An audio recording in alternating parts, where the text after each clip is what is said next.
Okay, we're thrilled to bring Richard Kaplan back with his autism awareness. And he's got AJ with him today, so take it away. Richard. Thank you very much.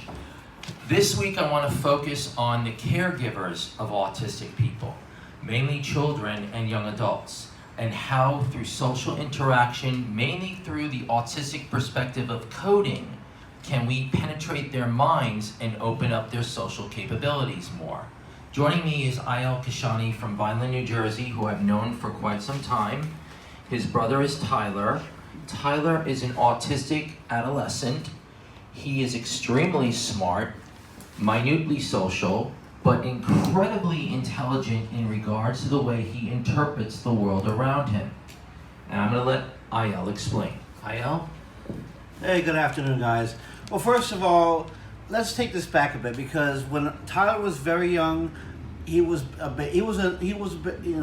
baby, I never even knew what autism was. And then we come to find out, like when he was about maybe like a year and a half, 2, about how, he became autistic. And I was like, what's this about?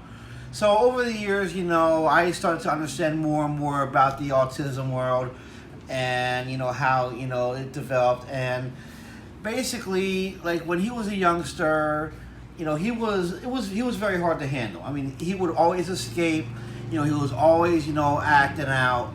And then one day I took him somewhere, and then I was like, you know what, this might be a good idea to start taking him places. So now every Sunday, I always take him to different places. We go to the airport, we go on a train ride, we go to a city, we go to the mall. We do, things, and I'm trying to teach him, like, more and more about, trying to be a part of society. But I'm not trying to do anything hard. I'm just trying to, like, teach him little things here and there. And you know what?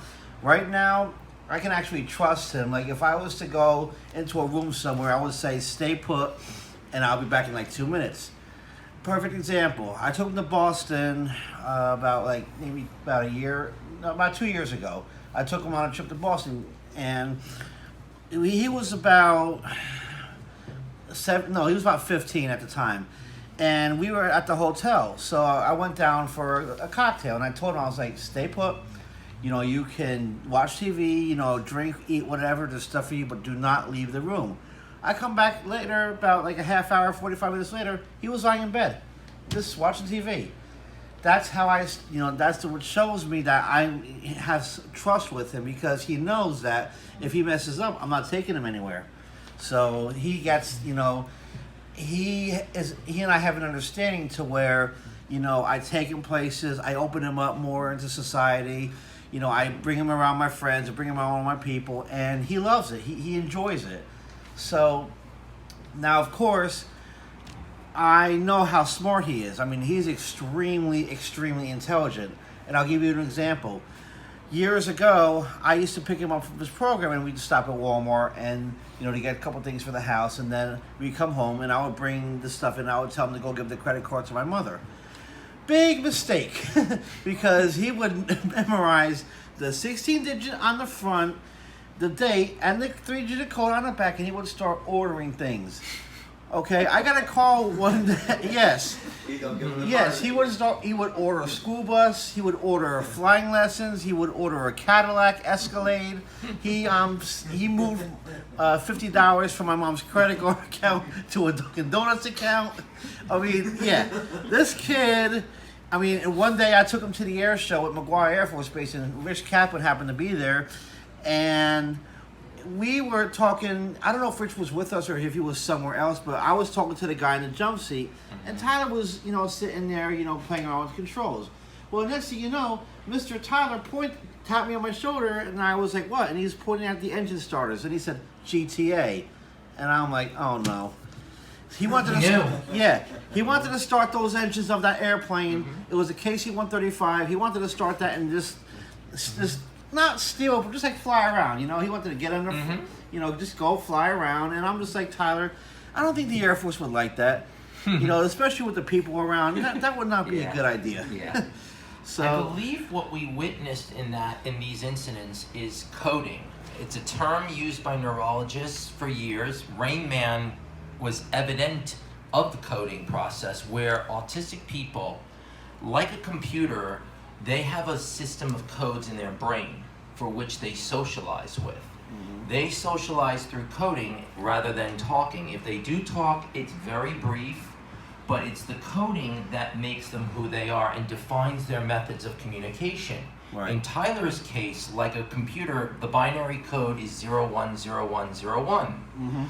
In autism, we add numbers to it, and we develop sequences. I believe that's how he's able to memorize credit cards, how he's able to memorize the pattern of the control panel of the KC-135, how he's able to extrapolate this data and use it as a method of reaching out or communicating. Right. It's not intentional in the sense that, oh my God, I'm autistic, I'm going to get myself an Escalade. You know, this is his way of opening up. Yeah. It's unique, it's different. We may not understand it, but we're starting to realize that these people are not just brilliant, but they are in their own biome of society in form of socialization.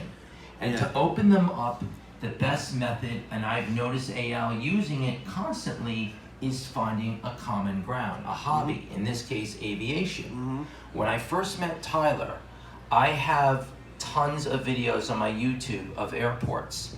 I downloaded several. Next thing I know, I came downstairs. He was watching them almost like it was a religion, like he was in temple reciting the Torah. To him, this is his method of communicating. This is his way of saying, oh, I understand, I get this. And he opens up more. Yeah. I think the key to autism may not so much be in therapy, but in how they interpret hobbies, how they interpret the world around them. Case in point, Cody Lee. He won America's Got Talent. He is autistic, he is blind. Yeah. His method of communicating is music, and he does it extremely well. Shout out to him. Shout out to him indeed. Yeah. Someone had asked me, do you know if he understands that he won $1 million and what that represents? Yes and no. It's very hard to read an autistic person through emotion. The way you want to read them is through their hobby. Talk about music.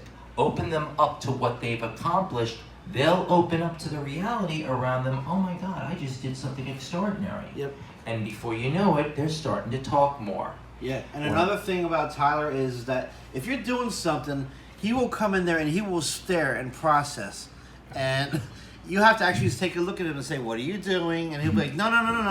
And then he'll walk away. But he's very, very sneaky. Like he comes and sneaks up on you and he looks and he observes. Like he's a snake ready for his prey. And I'm telling you, one of these days, I'm afraid I'm either going to have a government agent, a military personnel, or a used car salesman at my door. I've already had Domino's Pizza twice at my door. Okay? Honestly, I have a term for this. I don't know if anyone watches the show Young Sheldon. There was an episode where he tried to obtain plutonium because he is obsessed with physics. After that episode, several people that I know asked me, do you think he's autistic? We automatically assume, because of our obsessions, we automatically label these people as autistic. Yes, in certain areas of autism, of the spectrum itself, there are documented cases where there is OCD.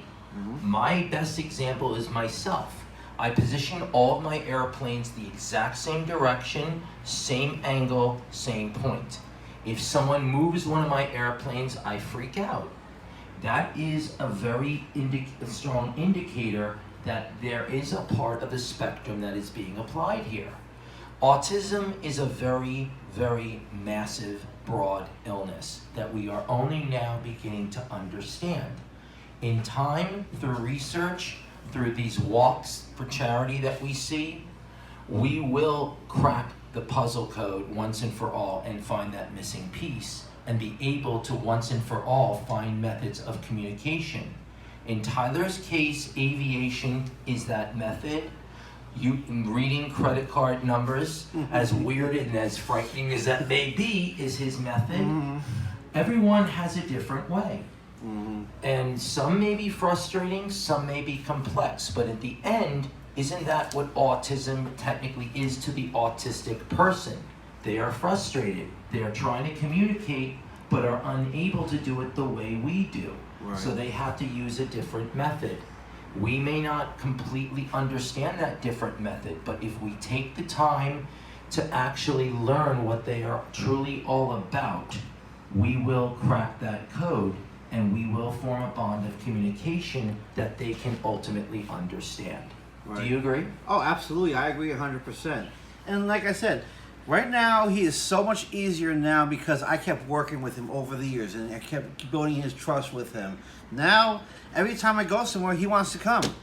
You know, he gets bored at home. Like, he wants to go. He even it's just to take a drive. Like, even in the middle of the night. Sometimes I'm coming back from, let's say, here, in the middle of the night. He just sitting there wide awake in the backpack of my Explorer, just sitting there. And I'm like, tired. Do you want to go to sleep? No. He has so much energy and he loves it. You know, because he loves going for that ride. You know, it's a thrill. You know, even if we're just going to the store, he wants to come. You know, he wants to go on a school bus. He to go to school. If he sits in one place too long, he gets bored. He starts saying, "When are we leaving? When are we leaving? How long are we gonna be? When are we leaving?" Because he's bored. He likes to go. So, I definitely believe also the key is social programs such as GRASP. GRASP is Global Regional Asperger Syndrome Partnership. That's where I actually met Rocco Passafiumi, believe it or not. We were in the same group.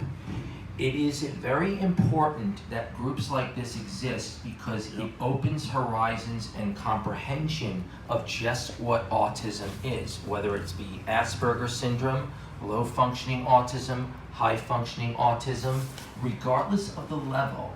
These groups are our best hope in finding that puzzle piece. GRASP was run in New York by a man by the name of Michael John Carley, an extraordinary individual who I'm very honored to have met and gotten to know. Michael John Carley was a Broadway, I believe he was involved in Broadway and also the United Nations. He is very accomplished, married, and is living proof that Asperger syndrome is not a deterrent, but in many cases a blessing. And the reason I say this is it enhances certain levels of comprehension, intellect. Yes, socialization is a very difficult process for people with Asperger's, but in time, through these groups and through friendships like mine with Rocco, that code becomes easier to decipher and we open up. I also have a friend named Julie who is not on the spectrum, but I have opened up tremendous through communicating with her, sharing interests, and more importantly, by beginning to listen to the things she speaks of and talks about. And that has helped to make me a better person. I believe the key to autism is patience and finding common ground. Right. Not getting frustrated, not letting yourself blow up and say, I cannot communicate with this person, I give up. Never give up. right. Camp Anchor is living proof of what happens when townships, counties, and locals get together to fight a common cause and develop a method of socialization through camp and through program. It is this that is going to help us to better understand autism and to once and for all stop calling it an illness, but a form of life. I don't believe autism is an illness. I believe that autism is a method of life.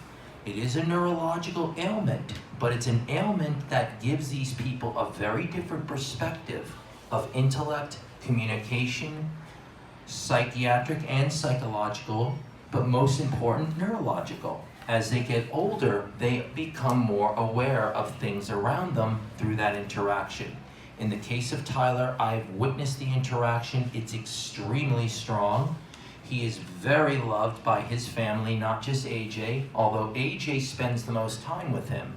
So he has opened up a very strong bond of communication and trust with AJ. This is crucial. To anyone that watches this segment, if you have a child or an adolescent with autism or is on the spectrum, please listen to this segment.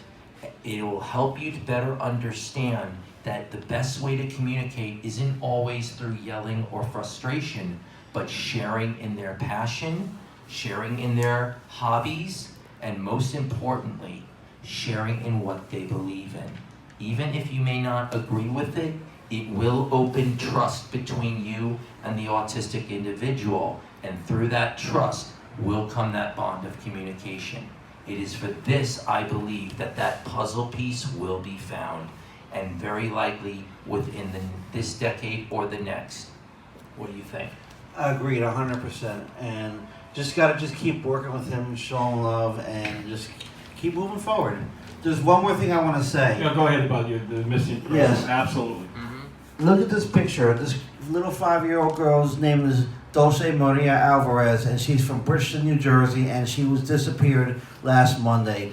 If anybody has any information for this sweet little kid, if they see him around, please call the Cumberland County Prosecutor's Office or 911 or the local or federal law enforcement. We need to bring this little girl home. This family is devastated. So please, anybody has any information, please step forward. She's a girl missing from Bridgeton, New Jersey, which is the southwest corner of the state. Please bring her home. Thank you. All right, I want to thank Richard and AJ. Very riveting segment on autism, and Richard. I gave Richard the challenge of a new segment, autism awareness. He has run with it. He's been so dedicated and passionate about it, and he's done a phenomenal job. And I think the best is yet to come. So great job, Richard, and thank you, AJ, for sharing it. Thank Great, you. awesome. Thank you. Thank you.